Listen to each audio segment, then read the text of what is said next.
جی بسم اللہ الرحمن الرحیم۔ آپ دیکھ رہے ہیں ہارڈ نیوز۔ میں ہوں آپ کا میزبان رانا محمد نعیم۔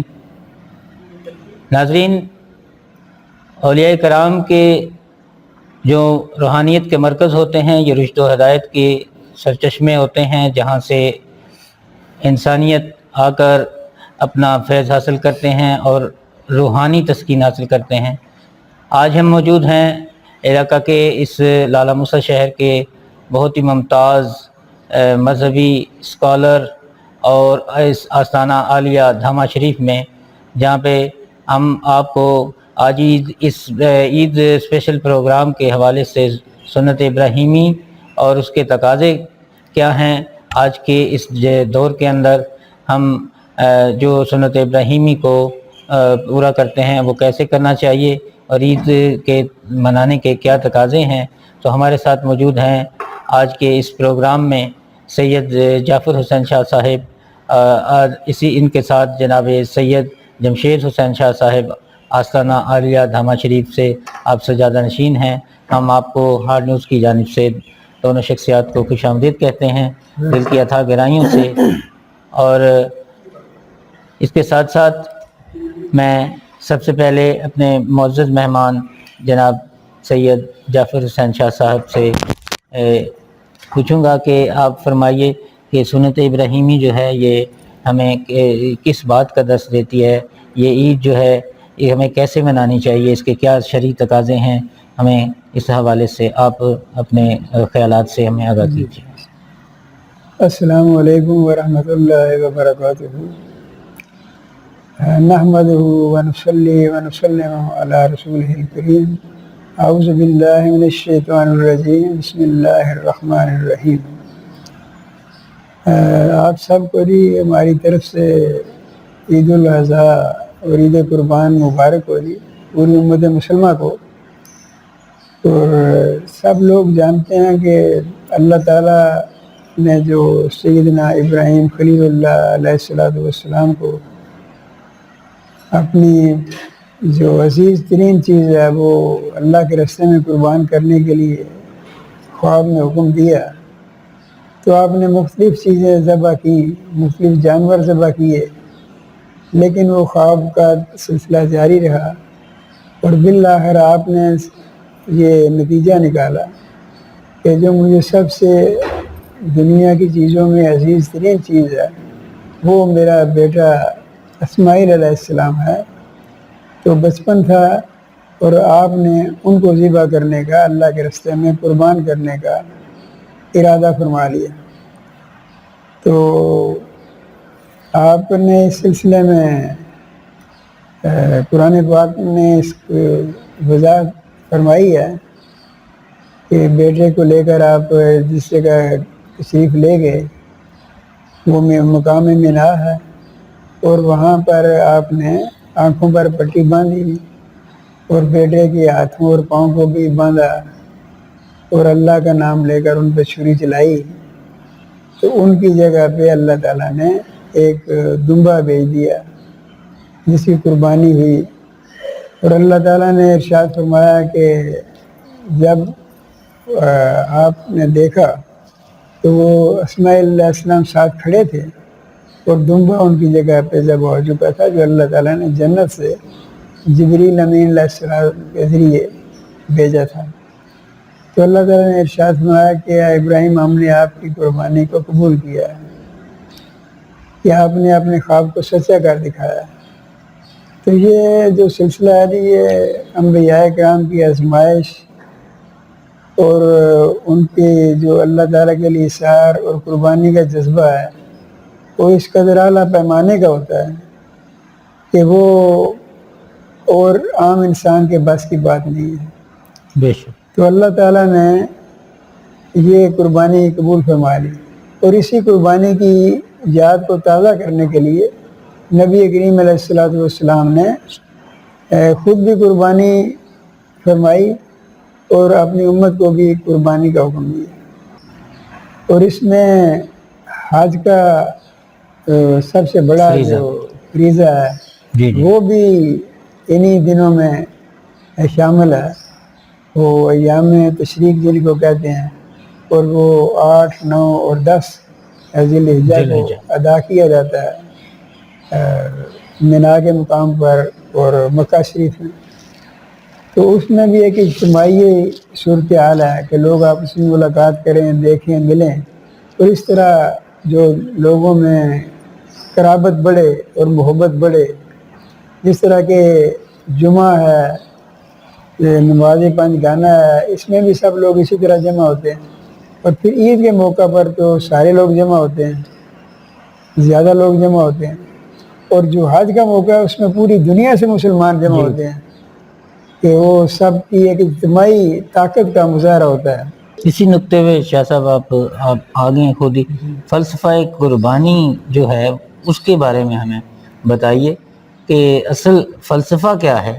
سنت ابراہیمی کا پیش کرنے کا مقصد اللہ کے پیغمبر علیہ نبی نے اور بڑے جلیل القدر پیغمبر انہوں نے یہ سنت بیسیکلی جو فلسفہ کیا ہے یہ بتائیے ہمارے نام. بیسیکلی جو اس کا فلسفہ ہے جی، وہ تو اللہ تعالیٰ نے ارشاد فرما دیا قرآن پاک میں جی کہ ہم نے اپنے پیغمبر ابراہیم خلیل اللہ علیہ السلام کو مختلف چیزوں سے آزمایا، مختلف باتوں سے آزمایا، تو اس میں کامیاب رہے وہ. جی بے شک. تو اللہ نے فرمایا کہ میں نے انہیں اپنا خلیل بنایا. اس سے مقصد یہی ہے جو میں نے پہلے بھی عرض کیا ہے کہ جو آپ کی عزیز ترین چیز ہے اس کو اللہ کے راستے میں قربان کر دینا. مقصد جو ہے یہ قربانی کا انسان کو اپنے نفس کی قربانی کا درس بھی ملتا ہے. ظاہر ہے جب آپ اپنے مال، جان، عزت، آبرو، اولاد سب کچھ مسلمان کو ہر وقت اللہ کے راستے میں قربان کرنے کے لیے تیار رہنا چاہیے. یہ اس کا مین پوائنٹ ہے، یہ اس کا مقصد ہے. بالکل. تو اللہ تعالیٰ ہم سب کو سنت ابراہیمی علیہ السلام اور نبی کریم علیہ السلام کی سنت کو زندہ و جاوید کرنے کی توفیق عطا فرمائے. اور امت میں یہی قربانی کا جذبہ اللہ تعالیٰ کے لیے، اس کے رسول صلی اللہ علیہ وسلم کے لیے، اور آپ کی اہل بیت اور آپ کے صحابہ اکبار اور اولیاء کرام کی عزت و ناموس کے تحفظ کے لیے بھی یہی جذبہ کار فرما ہونا چاہیے. اور یہی جذبہ جو ہے یہ غربا مساکین کی مدد کے لیے بھی ہونا چاہیے. جی تو یہ سب دوستوں کو ہے. باقی اس میں جو اللہ کا ذکر ہے وہ اللہ اکبر لا الہ الا اللہ واللہ اکبر اللہ اکبر وللہ الحمد، یہ بھی یہ نظام میں ہے، یہ نظام ہے. ہر نماز کے بعد اس کو آپ نے ادا کرنا ہے. تو باقی جو میں سمجھتا ہوں کہ اللہ اور رسول پر ایمان لانے کے بعد جو سب سے محبوب چیز نبی کریم علیہ السلام نے فرمایا وہ ہے غریب کو کھانا کھلانا. تو یہ کھانا کھلانا، کسی کی مدد کرنا معاشرے میں اس وقت اس کی سب سے زیادہ ضرورت ہے. تو قربانی کے جذبے کو ہمیں اپنے معاشرے میں بھی اس کا بھی لاگو کرنا چاہیے، اور آپس میں پیار، محبت، ایثار اور قربانی کے جذبے کو ہمیں پروموٹ کرنا چاہیے. جی بہت شکریہ. ہمارے ساتھ آج کے اس پروگرام میں موجود ہے، ہماری خوش قسمتی ہے کہ سید جمشید حسین شاہ صاحب آستانہ عالیہ دھامہ شریف سے اب سجادہ نشین ہے. اور ان سے ہم سوال کرتے ہیں کہ آپ جناب شاہ صاحب فرمائیے کہ یہ جو موجودہ دور چل رہا ہے اس وقت ہمیں سنت ابراہیمی پر عمل کرتے ہوئے جو بھائی بھائی سے دست و گریباں ہے، نفرتیں ہیں، حسد ہے، ہمیں یہ سنت ابراہیمی جو ہمیں یہ بھی پیغام دیتی ہے کہ ہم قربانی ہر زندگی کے ہر شعبے میں قربانی کو پیش کریں، اپنی جذبہ قربانی کو. ہم دوسرے کا حق نہ کھائیں، ہم اس طرح کی آپ تھوڑا سا ارشاد فرمائیں. شکریہ. الحمدللہ وکفا وسلام علی رسول المصطفیٰ. بڑا ایک اہم نقطہ ہے جو انہوں نے اٹھایا ہے. میں صرف بھائی سید جعفر حسین شاہ صاحب نے جس طریقے سے قربانی کے بارے میں بات کیا ہے اس میں میری طرف سے اس میں مزید شامل کرنے کی ضرورت تو نہیں ہے، لیکن یہ سوال جو کیا گیا یہ بڑا اہم ہے. دراصل اگر آپ دیکھیں تو قربانی کی بیسک چیز جو ہے وہ اطاعت خدا بندی ہے. یعنی حضرت ابراہیم علیہ السلام کو جب خواب میں آیا تو انہوں نے حضرت ابراہیم علیہ السلام نے اپنے بیٹے سے پوچھا حضرت اسماعیل سے، قال یا بنی انی اری فی المنام اذبحک فانظر ماذا تری، اے میرے بیٹے میں نے خواب میں دیکھا میں تمہیں ذبح کر رہا ہوں تو تیرا کیا خیال ہے؟ انہوں نے آگے، وہ بیٹا بھی تھا، اس نے جواب قال افعل ما تؤمر ستجدنی انشاءاللہ من الصابرین، اے ابا جان جو اللہ کا حکم ہے وہ کر گزریے، انشاءاللہ میں صابر میں رہوں گا۔ اس میں جن چیزوں کی طرف توجہ دینا چاہتا ہوں وہ یہ ہے، سب سے اہم بات کہ انہوں نے اللہ تعالیٰ کی اطاعت میں یہ کام کیا اور ان کو انعام ملا کہ اللہ تعالیٰ نے واتخذ اللہ ابراہیم خلیلا، اللہ تعالیٰ نے ان کو اپنا خلیل بنا لیا۔ اب ایک تو یہ اطاعت خدا بندی ہے، اور دوسرا پھر اس بیٹے کو بھی وہ بھی قابل صد ستائش ہے اور سلام ہے جس نے اللہ تعالیٰ کے حکم کے سامنے اور باپ کے حکم کے سامنے اپنا سر نگوں کر دیا۔ یہ فیضان نظر تھا یا مکتب کی کرامت تھی، سکھائے کس نے اسماعیل کو آداب فرزندی؟ حضرت اسماعیل علیہ السلام نے اپنے والد سے کہا کہ ابا جان آپ ایسا کیجئے گا کہ میرے ہاتھ پاؤں باندھ لیجئے گا، تاکہ ایسا نہ ہو کہ جب میرے گلے پہ چھری چڑھے اور میرے خون کے قطرے آپ کے لباس پہ پڑیں اور بے ادبی نہ ہو جائے۔ تو ایک تو اللہ تعالیٰ کی بارگاہ میں سر تسلیم خم کرنا، اور پھر اس میں ادب کا پہلو جو نکلتا ہے، یہ بڑی اہمیت کا عمل ہے۔ یہ آج کی اولادیں جو ہیں ان کے لیے بہت بڑا سبق ہے کہ والدین کا ادب و احترام کس حد تک ہونا چاہیے۔ آج ہمیں اس چیز کا بڑا فقدان ہے کہ ہم اس چیز سے آ رہی ہیں، ایک تو ہم اپنی اولاد کو تربیت بھی نہیں کرتے، اور پھر اولاد جو ہے وہ والدین کے سامنے بالکل ایسے کھڑی ہو جاتی ہے۔ تو میرا پیغام نوجوان نسل کے لیے ہے جن کے ماں باپ زندہ ہیں، اس کو غنیمت جانیں اور اپنے ماں باپ کی عزت و تکریم کریں۔ باقی اگر آپ غور کریں، حج، بھائی جعفر حسین شاہ صاحب نے حج کی طرف اشارہ کیا، حج کیا ہے؟ حج کیا ہے؟ حج کے اگر آپ غور کریں جتنے مناسک ہیں وہ سارے کے سارے وہ اعمال ہیں جو ان نیک بندوں نے کیے، جو ان برگزیدہ لوگوں نے کیے۔ اب ہم دیکھیں اللہ تعالیٰ نے حکم دیا کہ وہ کعبہ بناؤ، طواف کرتے ہیں، انہوں نے طواف کیا، اس کو طاہر و مطہر کر دیا اللہ تعالیٰ نے، آپ کے دعا مانگی تھی۔ پھر حضرت حاجرہ کا صفا و مروہ کے درمیان دوڑنا پانی کے لیے صحیح کرنا، اسی طرح یہ قربانی کرنا۔ اگر آپ تمام مناسک حج میں دیکھیں تو یا وہ حضرت ابراہیم کی سنت ہے وہ کیا انہوں نے، یا حضرت حاجرہ نے کیا، یا حضرت قربانی اسماعیل کی، تو اللہ تعالیٰ نے قیامت تک آنے والے لوگوں کے لیے حج کو فرض قرار دے دیا، اتنا پسند کیا وہ عمل، اس کو فرض قرار دے دیا، اور یہ جتنے مناسک تھے ان کو واجب قرار دے دیا۔ اگر کوئی بندہ حج پہ جاتا ہے اور وہ صحیح نہیں کرتا یا قربانی نہیں کرتا تو اس کا حج قبول نہیں ہے، کہ واجبات میں شامل ہے۔ اسی طرح جمرات پہ تو حضرت اسماعیل نے کنکریاں ماری تھی، لیکن اللہ نے اس عمل کو بھی واجب قرار دے دیا، اور آج تک قیامت تک یہ عمل جو ہے ہوتا رہے گا۔ تو جن لوگوں نے بھی اللہ اور رسول کی اطاعت کی ان کو اللہ تعالیٰ نے مقام اولی عطا فرمایا، اعلیٰ مقام عطا فرمایا۔ ہمارے نبی پاک صلی اللہ علیہ وسلم نے بھی قربانی کی اور پھر حکم بھی دیا قربانی کرنے کا۔ تو یہ جیسے بتایا بھائی صاحب نے کہ جو لوگ صاحب نصاب ہیں، جن پہ زکوٰۃ فرض ہے، ان پہ قربانی واجب ہے۔ اور یہ میں آپ بتاتا چلوں کہ واجب جو ہے وہ ترک نہیں ہوتا جب تک اس کو ادا نہ کیا جائے۔ لہذا جتنے صاحب ثروت لوگ ہیں وہ یہ سوچ لیں کہ ہم نے قربانی سنت ابراہیمی اور اللہ اور رسول کے حکم کے مطابق جو ہے وہ ہم نے کرنی ہے، اور یہ ہمارے پہ واجب ہے۔ باقی ایک اور طریقہ بھی دیکھنے میں معاشرے میں آیا ہے کہ لوگ جو ہیں پیسے نہیں ہیں، اپنی عزت کے لیے لوگ قرضہ لے کے قربانی کرتے ہیں، تو یہ عمل درست نہیں ہے۔ اگر آپ کی استطاعت نہیں ہے، دنیا میں عزت اسی کو ملتی ہے جس نے اللہ اور رسول کی اطاعت کی، سے سارے عزتیں اللہ اور رسول کے لیے ہیں۔ تو میری یہی سب سے گزارش ہے کہ اس قربانی کے عمل کو آپ اللہ تعالیٰ کا حکم اور رسول اللہ کی سنت سمجھ کے اس کو ادا کریں، تو یہ آپ کے لیے بہتر ہے، اور وہی طریقہ اپنائیں۔ باقی یہ ہے کہ یہ ظاہر ہے اظہار و قربانی کا جذبہ ہے، اجتماعیت ہے، یہ قربانی میں اجتماعیت بھی ہے، اظہار اور قربانی کا جذبہ ہے، لیکن آج ان تمام چیزوں کا ہماری امت مسلمان میں فقدان ہے۔ ہر ایک مال و زر کے پیچھے پڑا ہوا ہے، دولت کے پیچھے پڑا ہوا ہے، اس کو حلال حرام کی تمیز ختم ہو گئی ہے۔ وہ یہ نہیں دیکھتا میں جو کام کر رہا ہوں کیا یہ میرے لیے جائز بھی ہے کہ نہیں ہے، لیکن اس نے پیسہ اکٹھا کرنے کے چکر میں ہے۔ تو میں آج میرا پیغام یہ جاتا ہے کہ اے میرے دوستو، اے میرے بھائیوں، اے مسلمانوں، اے اسلام پہ عمل کرنے والوں، اسلام کو چاہنے والوں، نبی کے شہدائیوں، یاد رکھو اپنے حقوق ادا کرو، اللہ اور رسول کے جو حقوق ہیں وہ ادا کرو، خدا اور رسول کی اطاعت کو اپنا شعار بناؤ.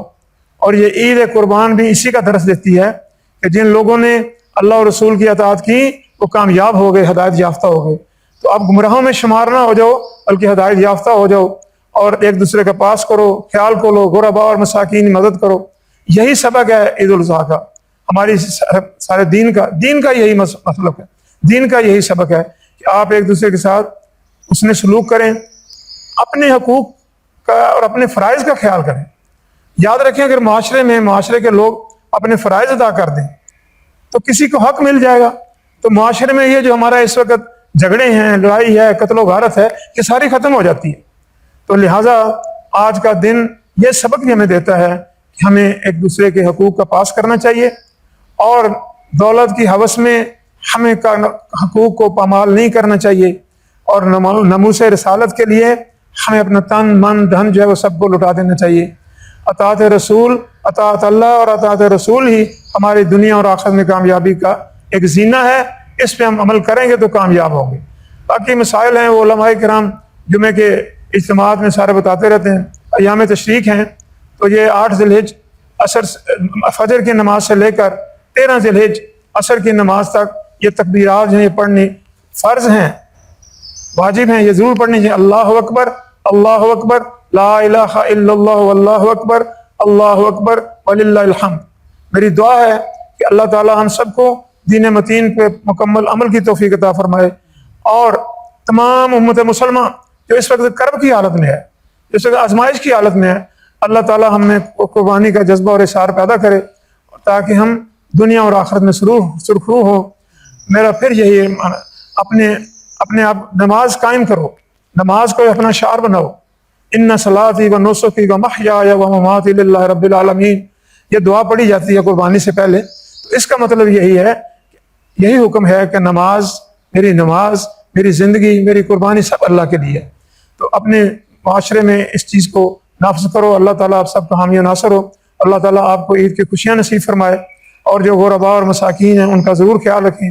قربانی کے گوشت کے 3 حصے کیے جاتے ہیں. ایک حصہ اپنے استعمال کے لیے ہوتا ہے, ایک حصہ جو ہے وہ عائز و اقربا کے لیے ہوتا ہے, اور ایک حصہ جو ہے غرباء کا ہے.